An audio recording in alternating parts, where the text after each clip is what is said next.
Submarine Arboretum. Tonight we're going to visit a glass-domed garden that drifts slowly beneath a calm, open sea, like a greenhouse set gently on the ocean floor and left to wander with the currents.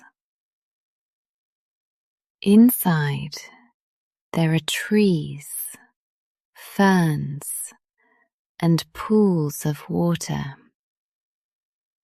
And outside the glass, the quiet shapes of fish and soft waves pass overhead, as if the sky were made of water. The approach to the Submarine Arboretum is gentle and unhurried.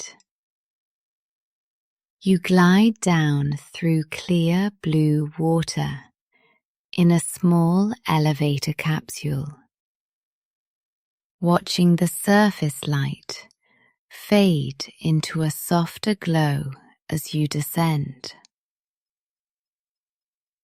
The sea outside grows deeper in color, from pale turquoise to a calm, steady blue-green. Ahead, the Arboretum appears like a glowing bubble, its glass dome banded with curved supports that catch the light. Soft lanterns ring the structure, each one casting a round pool of warmth into the water. Small silver fish weave in and out of these circles, their bodies flashing in quick, bright strokes. The dome's glass is thick and slightly curved, so the reflections bend and stretch in slow, pleasing ways.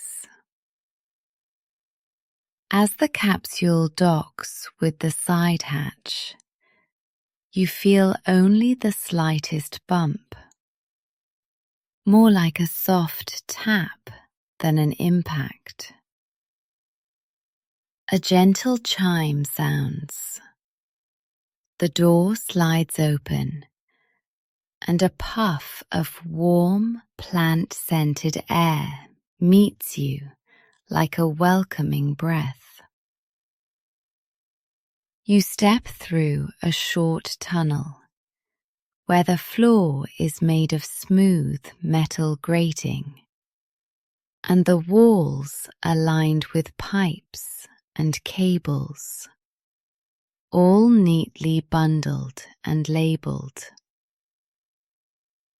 The air in here has a faint hum to it, the sound of pumps and filters doing their steady work. At the far end, a circular door irises open like the shutter of a camera, and you step into the garden itself. The change is instant and comforting. The floor becomes a pale stone path, cool and even, laid out in soft curves instead of straight lines. On either side, low beds of greenery swell up like soft cushions, packed with ferns, mosses, and small flowering plants, whose petals seem almost too bright after the dim tunnel. The sound shifts too. You can still hear the distant machinery underneath everything. But now it's wrapped in the rustle of leaves and the faint trickle of water. Above you, the glass dome rises in a tall, clear arch, and through it you can see the sea hanging overhead like a slow moving ceiling. Tiny air vents in the path blow a barely there breeze that moves through the leaves, cool and gentle on your skin. At the center of the Arboretum stands a tree that anchors the whole place. A single tall trunk rising from a circular bed of dark soil. It isn't a huge forest tree, but it's big for an indoor garden, its branches reaching almost halfway up to the dome. The bark is smooth and pale, with a few shallow grooves that run in vertical lines like quiet handwriting. Each branch spreads into thinner arms, holding flat oval leaves in layers, so that when you look up, you see green upon green, like stacked plates. The leaves catch the light from the lamps and from the filtered sea glow above, turning different shades depending on how you stand. Sometimes they look deep emerald, sometimes almost yellow at the edges. At the tree's base, a ring of small plants crowds in, low shrubs and clumps of soft grass that brush your ankles as you pass. There are tiny markers at the edge of the bed, each with the name of a plant and a short note about where it came from on land.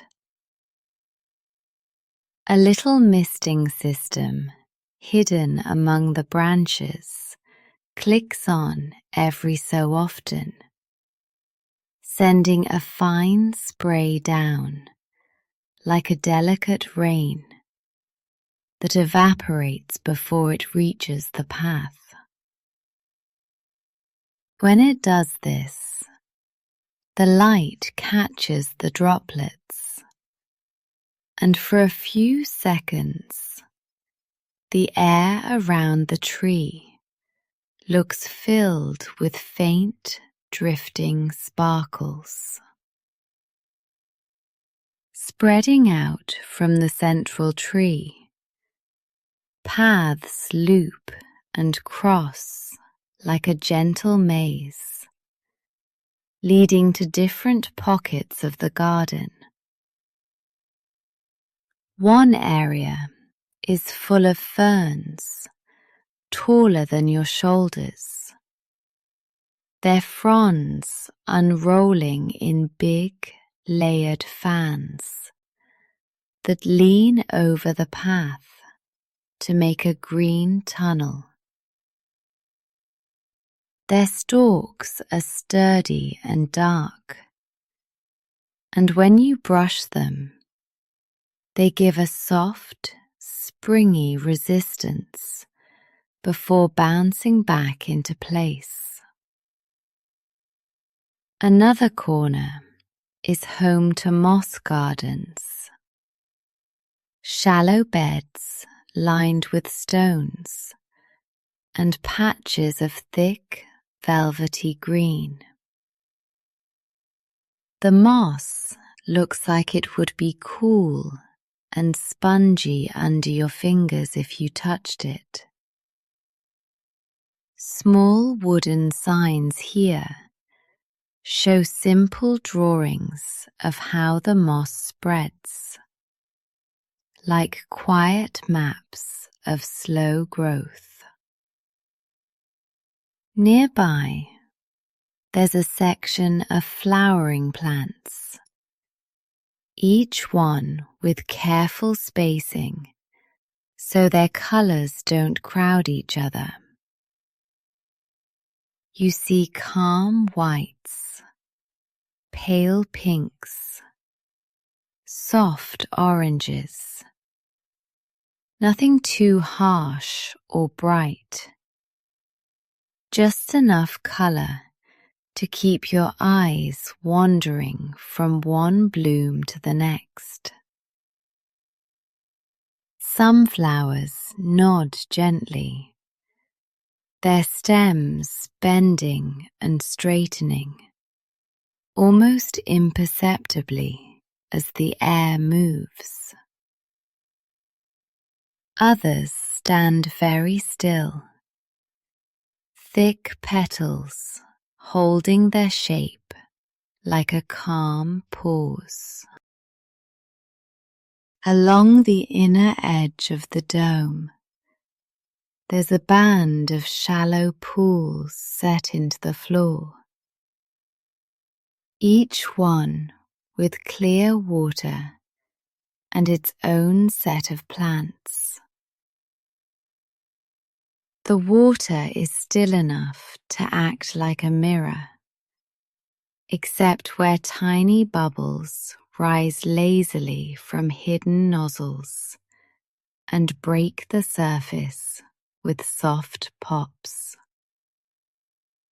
Long ribbon-like leaves float just under the water, swaying slow and steady in the current made by the filters.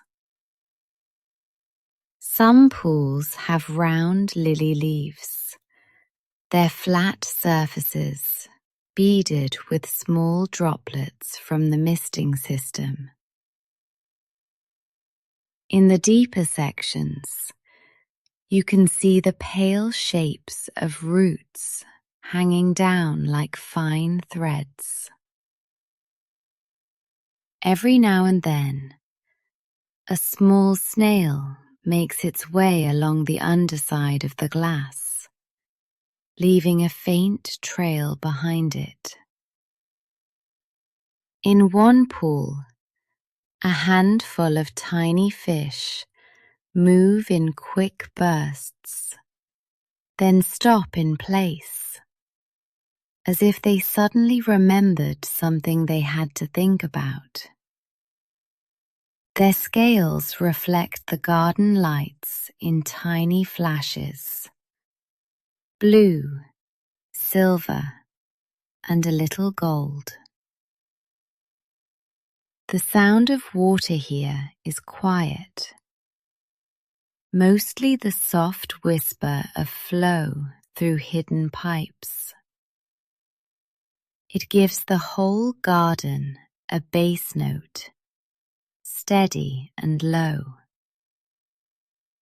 When you look up at the dome, you can see the sea above in slow motion.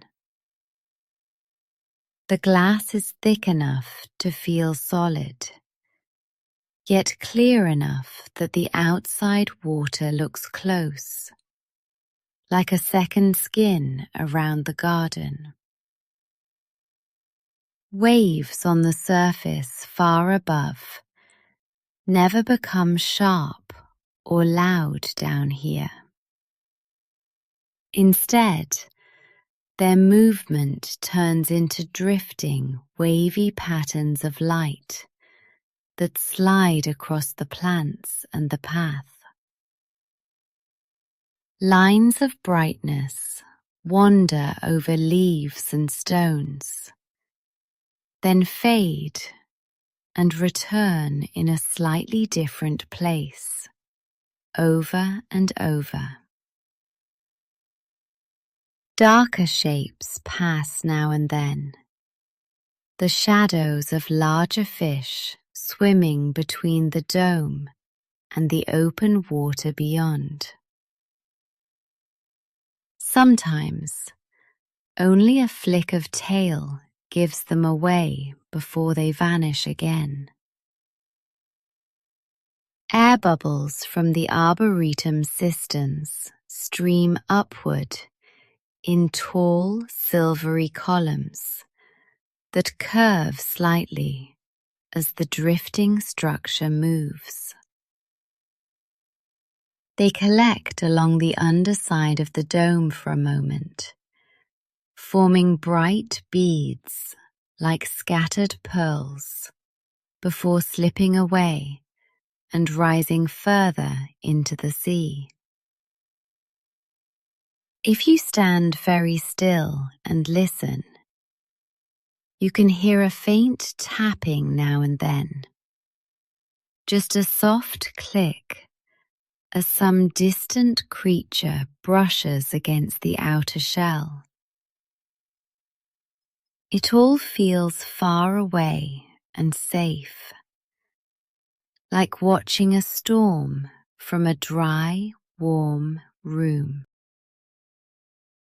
The Arboretum has a caretaker, someone who moves through the garden with the same steady rhythm as everything else here. You notice them a little way down the path, kneeling by a bed of herbs. They wear a simple dark jumpsuit with many pockets and soft-soled shoes that don't make a sound on the stone. A small tablet hangs from a strap at their side, and every so often they tap a note into it with a gloved finger. Their hair is tied back out of the way, and their sleeves are rolled neatly to the elbow. Right now, they're checking the soil of each plant with a small metal tool, pressing it in, pulling it out, and glancing quickly at a tiny display on the handle. When they find a patch that seems too dry, they lean toward a nearby control panel set into the path and adjust a dial just a little. In another spot, they pinch away a brown leaf and tuck it into a bag for composting. They don't hurry. Every motion is slow and precise, like they have all the time they need to tend to each leaf and stem. As you watch, they look up for a moment, notice you, and give a small, friendly nod before turning back to the plants. High along the curve of the dome, maintenance drones travel on slim rails that follow the glass. They're small, rounded machines, each about the size of a dinner plate, with soft lights that glow steadily rather than flicker. A set of flexible arms folds out from their sides, ending in brushes and gently spinning pads. You can see one moving now, sliding smoothly along the rail with a quiet hum. When it reaches a patch where a thin film of algae has begun to gather, it stops, presses itself closer to the glass, and lets its arms do their work. The brushes move in overlapping circles, clearing the glass until the outside water is sharp and clear again. When it's done, it backs away a little, checks its work with a brief, focused pause, and then glides on to the next spot. Another drone is stationed over one of the light bands, gently wiping the cover so that the glow stays even across the garden. Their movements are predictable and calm, like a slow dance whose steps never change. Watching them can be surprisingly soothing, a reminder that even the smallest tasks here are taken care of with patience. There are visitors in the Arboretum too, though they keep their voices low, as if they've agreed to share the quiet. A pair of older friends walk slowly along one of the outer paths, stopping often to read the plant labels and point things out to each other. One of them carries a small notebook and occasionally pauses to write something down. Near one of the pools, a child in soft socks and a light sweater sits cross-legged on a bench, their knees pulled up as they press both hands to the glass. Outside, a curious fish swims close, tilts its body, and seems to peer in at the small face staring out. The child smiles, fogging a faint circle on the glass as they breathe. Not far away, someone sits alone with a book open on their lap, though they haven't turned a page in quite a while. They seem more interested in the way the light moves over the paper than in the words themselves. Now and then, a small group guided by the caretaker passes, stopping at key points to listen to short explanations about the plants and the structure. Their footsteps are soft, and when they move on, the space behind them feels just as still as before. You find a corner that seems made for resting, a small alcove where the path widens into a rounded platform. A wooden bench with a high back sits here, its surface worn smooth by many visitors. The bench looks out over a section of tall grasses planted in a shallow arc, their blades rising to different heights, like a soft green skyline. Tiny seeds sit at the tips of some stalks, catching the light like faintly glowing dots. Behind the grasses, the dome stretches upward, framing a view of the deep blue water beyond. As you sit, the sounds of the Arboretum arrange themselves around you. There's the low, constant thrum of pumps somewhere below, the soft hiss of the air vents, the occasional drip from a mist head.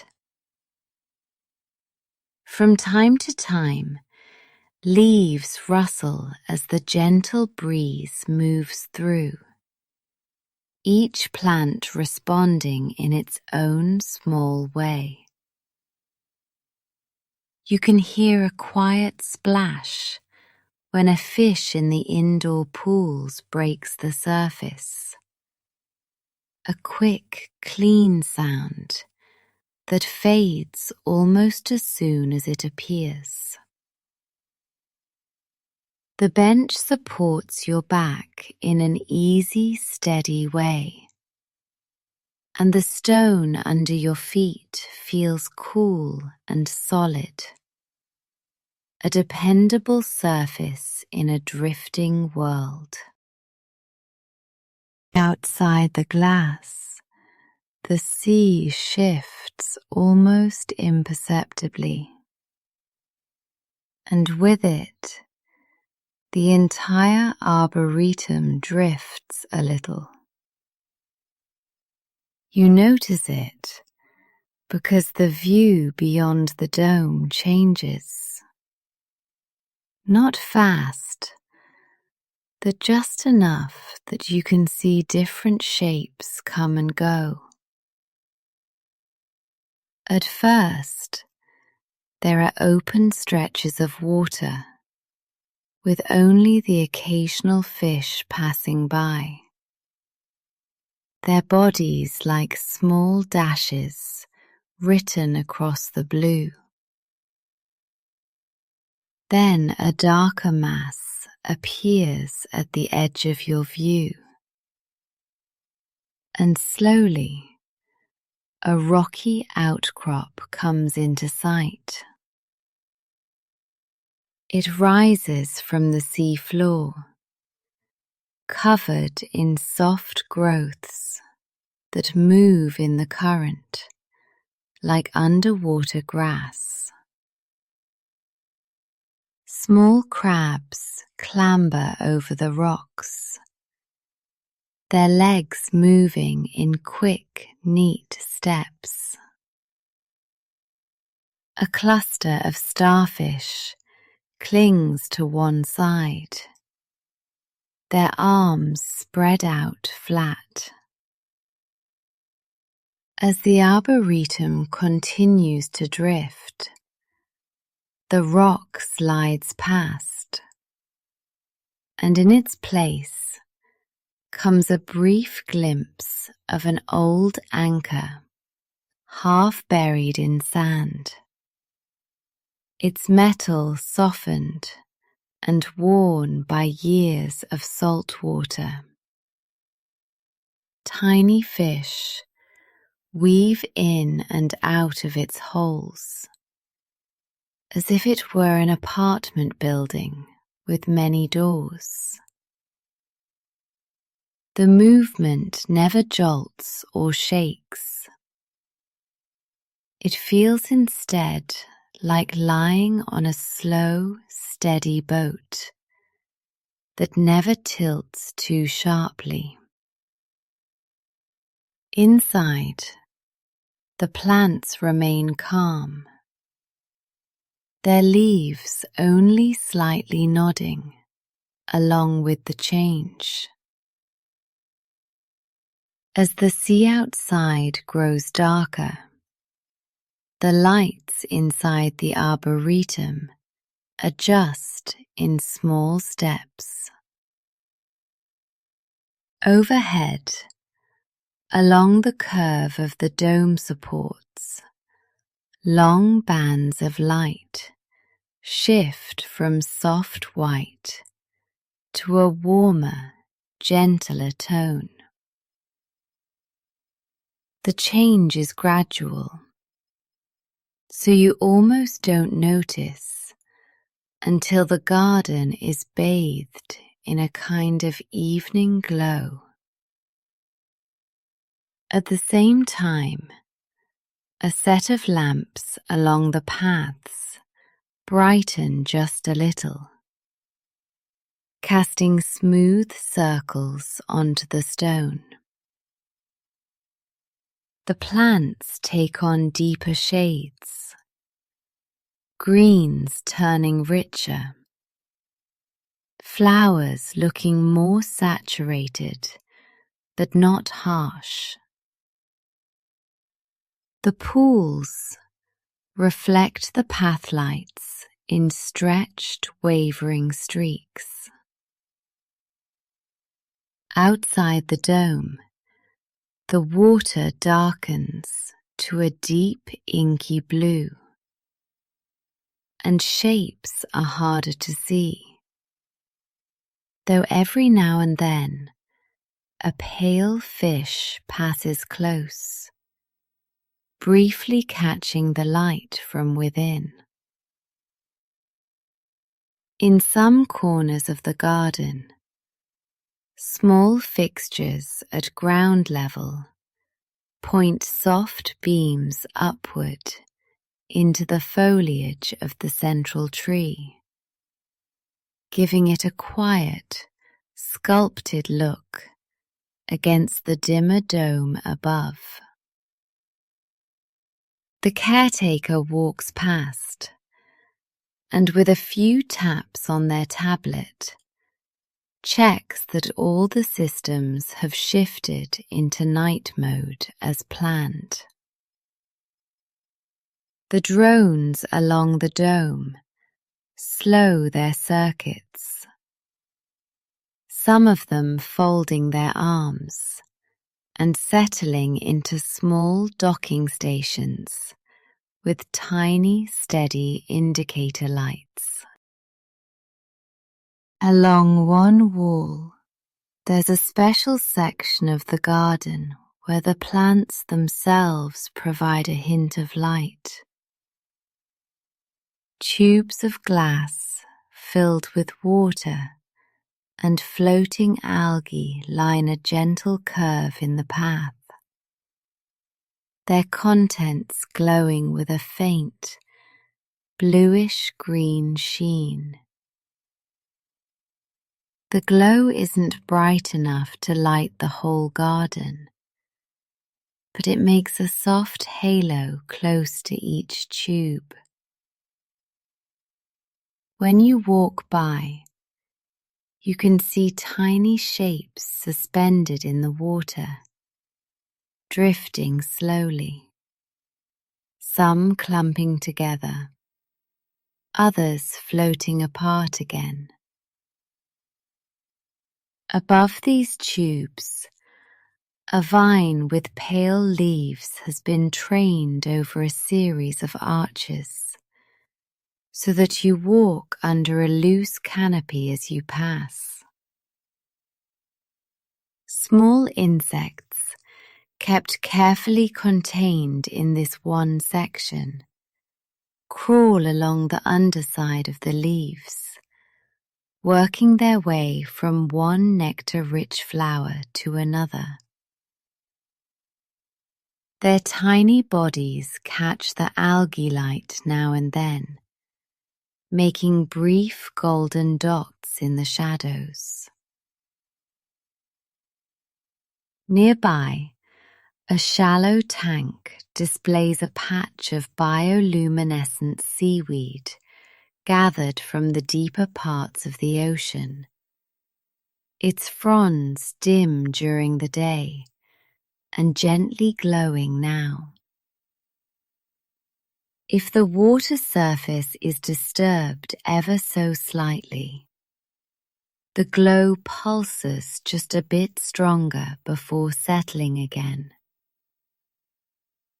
It's a quiet show, slow and gentle, like watching distant stars appear one by one. There is a reclining bench set under the highest part of the dome, placed in exactly the right spot to see both the garden and the sea above.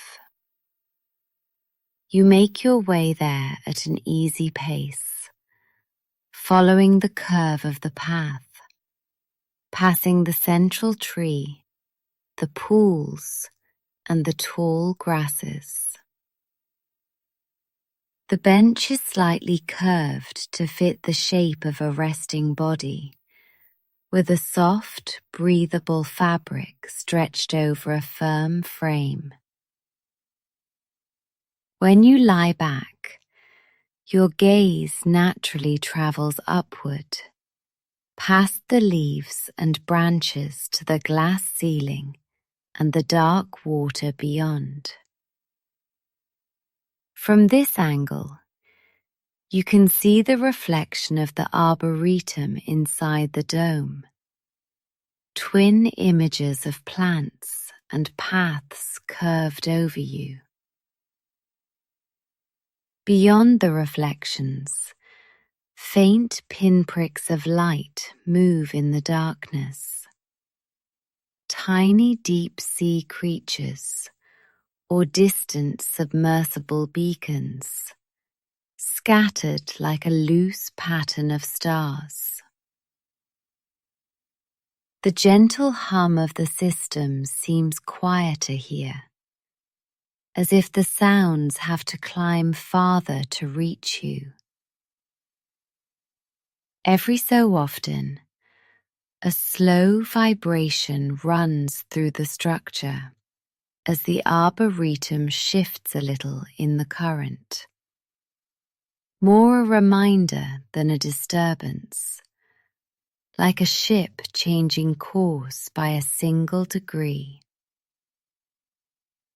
The air is cool, but not cold, and the faint scent of plants and damp soil wraps around you like a light blanket.